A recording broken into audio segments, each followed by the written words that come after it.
வணக்கம் மக்களே, நாம் இன்றைக்கி எதை பற்றி பார்க்கணும்னா 10 லிட்டர் எலக்ட்ரிக் ஹீட்ரு. இந்த எலக்ட்ரிக் ஹீட்டரில் கம்ப்ளைண்ட் வந்து எப்படி ஃபைன் பண்ணுறது, எப்படி சரி பண்ணலாங்கிற பற்றி பார்த்துடலாங்க. ஃபஸ்ட்டு இந்த எலக்ட்ரிக் ஹீட்டரில் நம்ம என்ன பண்ணணும்னா இந்த மூடியை வந்து ரிமூவ் பண்ணிக்கணும். நான் ஆல்ரெடி ஸ்க்ரூவெல்லாம் ரிமூவ் பண்ணி வச்சிட்டேன். இந்த இன்கமிங்கில் இன்கமிங் கேபிள்லேருந்து வர பார்த்தீங்கன்னா ஃபேஸ் வந்து டேரெக்டாக தெர்மோஸ்டாட் போடுறேங்க. எர்த்து வந்து டேரெக்டாக பாக்கெட்டில் கனெக்ட் பண்ணிக்கிறாங்க. நியூட்ரல் வந்து என்ன பண்ணிக்கிறாங்கன்னா டேரெக்டாக காயிலில் வந்து நியூட்ரல் வந்து லிங்க் பண்ணிட்டாங்க. இந்த ஃபேஸ் வந்து இங்கேருந்து அதை இன்கமிங் ஃபேஸ் வந்து தெர்மோஸ்டாட்டில் ஒரு ரெண்டுக்கு வந்துட்டு இன்னொரு ரெண்டுலேருந்து எடுத்து மறுபடியும் இன்னொரு தெர்மோஸ்டாட்டுக்கு போகுதுங்க. இன்னொரு தெர்மோஸ்டாட்லேருந்து எண்டுலேருந்து எடுத்து டேரெக்டாக காயிலுக்கு போயிடுங்க. ஓகேங்களா, இதான் வந்து டோட்டல் சர்க்யூட்டு. இதில் வந்து என்னென்னா ரெண்டு இண்டிகேஷன் வருது. ஒன்று வந்து பவர் ஆன் இண்டிகேஷன், ஒன்று heater on இண்டிகேஷனு. Power on indication வந்து நியூட்ரல் வந்து டேரெக்டாக நியூட்ரலோட லூப் அடிச்சிட்டாங்க. ஃபேஸ் வந்து ஃபஸ்ட்டு தெர்மோஸ்டாட் தாண்டதுக்கப்புறம் ஃபேஸ் எடுத்துட்டாங்க. ஹீட்டருக்கு வந்து அதாவது ஹீட்டர் ஆன் இண்டிகேஷன் டேரெக்டாக வந்து ஹீட்டரில் வந்து லூப் பண்ணிக்கிறாங்க. ஓகேங்களா, அதுக்கப்புறம் இதில் பார்த்தீங்கன்னா ஒரு ரீசெட் பட்டன் இருக்குதுங்க. எதுக்குன்னா ஓவர்லோட் ஆயிடுச்சுன்னா ரீசெட் பண்ணுறதுக்கு ஒரு ரீசெட் பட்டன் கொடுத்துருக்காங்க. இதில் அவ்வளோதாங்க, டோட்டல் சர்க்யூட் இவ்வளோ தான். இதில் வந்து ப்ராப்ளம் எப்படி ஃபைண்ட் அவுட் பண்ணுறோன்னா, நீங்கள் இது ஃபைண்ட் அவுட் பண்ணுறதுக்கு ஒரு மீட்ரு ஒன்று எடுத்து வச்சுக்கோங்க. பாருங்கள், நாம் ஒரு மீட்ரு எடுத்து வச்சுருக்கிறோம். இது வந்து கிளாம் மீட்ரு.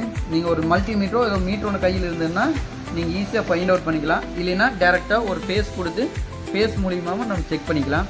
ஃபஸ்ட்டு இது கன்டினியூட்டி வருதான்னு பார்த்துக்கிறேன். Okay, continuity காட்டுதுங்க. ஃபஸ்ட்டு இந்த தெர்மோஸ்டாட்டில் கன்டினியூட்டி வருதா அப்படின்னு பார்த்துடலாம். ஓகே, கன்டினியூட்டி வருது. இது பார்த்திங்கன்னா கன்டினியூட்டி இதில் வருது. அதே மாதிரி அடுத்து இந்த ஹீட்டரோட பார்த்திங்கன்னா இந்த தெர்மோஸ்டாட்டோட பார்த்திங்கன்னா கன்டினியூட்டி வருதாங்க. இது தெர்மோஸ்டாட்டில் கன்டினியூட்டி வருது. அப்போ இந்த ரெண்டு தெர்மோஸ்டாட்டுமே ஓகே. ஹீட்டருக்கு கன்டினியூட்டி வருதான்னு பார்த்திங்கன்னா ஹீட்டரில் கன்டினியூட்டி வரல. அப்போ இதில் ஃபெயிலியர் வந்து ஹீட்டர் தான் அப்படிங்கிற வந்து ஈஸியாக ஃபைண்ட் அவுட் பண்ணிட்டோம். பாடிக்கு வச்ச கன்டினியூட்டி வரக்கூடாது. பாடியில் வச்சு கன்டினியூட்டி வந்தாலுமே ஹீட்டர் போயிடுச்சுன்னு அர்த்தம்.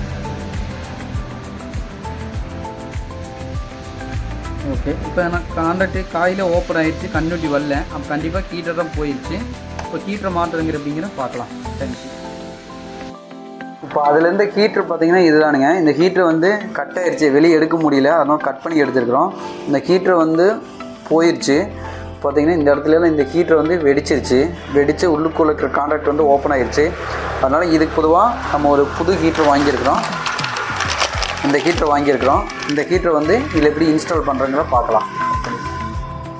இப்போ வந்துங்க இந்த ஹீட்டர் வந்து மாட்டிட்டோம். இந்த ஹீட்டர் மாட்டினதுக்கப்புறம் இது நல்லா இருக்கிறதா இல்லையானுங்க இது எப்படி செக் பண்ணலான்னு பார்த்துடலாம். ஃபஸ்ட்டு வந்து இந்த கண்டினியூட்டி பார்க்கணும். இப்போ பார்த்தீங்கன்னா கண்டினியூட்டி காட்டுது. அதே மாதிரி வந்து இந்த ரெண்டு இதுக்கு வச்சா நமக்கு வந்து கண்டினியூட்டி காட்டணும். ஓகே, காட்டுது. அப்போ இந்த காயில் நல்லா இருக்குதுன்னு அர்த்தம். அதே மாதிரி இந்த நியூட்ரலுக்கு வச்சுட்டு நீங்கள் ஃபேஸில் எங்கே வச்சாலும் கண்டினியூட்டி காட்டணும். காட்டிடுச்சுன்னா ஓகே, இது எல்லாமே ஓகே. நீங்கள் சப்ளை கொடுத்தா கண்டிப்பாக ஓடு. இவ்வளோதாங்க. இந்த மாதிரி ஹீட்டர் ஃபெயிலியர் ஆச்சுன்னா ஈஸியாக வாங்கி நம்மளே மாற்றிக்கலாம். இதே மாதிரி இது மேனுவல் ரீசெட் டைப் ரிலே. இந்த ரிலே ஃபெயிலியர் ஆகிடுச்சுன்னா இந்த ரீசெட் பட்டன் நமக்கு விட்டு மாற்றிக்கலாம். இல்லைன்னு இந்த ரிலேக்கு தனியாக கிடைக்குங்க. இது வந்து உங்களுக்கு இந்த தெர்மோஸ்டாட் ஃபெயிலியர் ஆகிடுச்சுனாலுமே நீங்கள் ஈஸியாக வாங்கி மாற்றிக்கலாம். இந்த ஹீட்டரை பொறுத்த வரைக்கும் எலக்ட்ரிக்கல் லாஜிக் இவ்வளோ தான். ஈஸியாக பார்த்து நாமளே மாற்றிக்கலாம். தேங்க்யூ.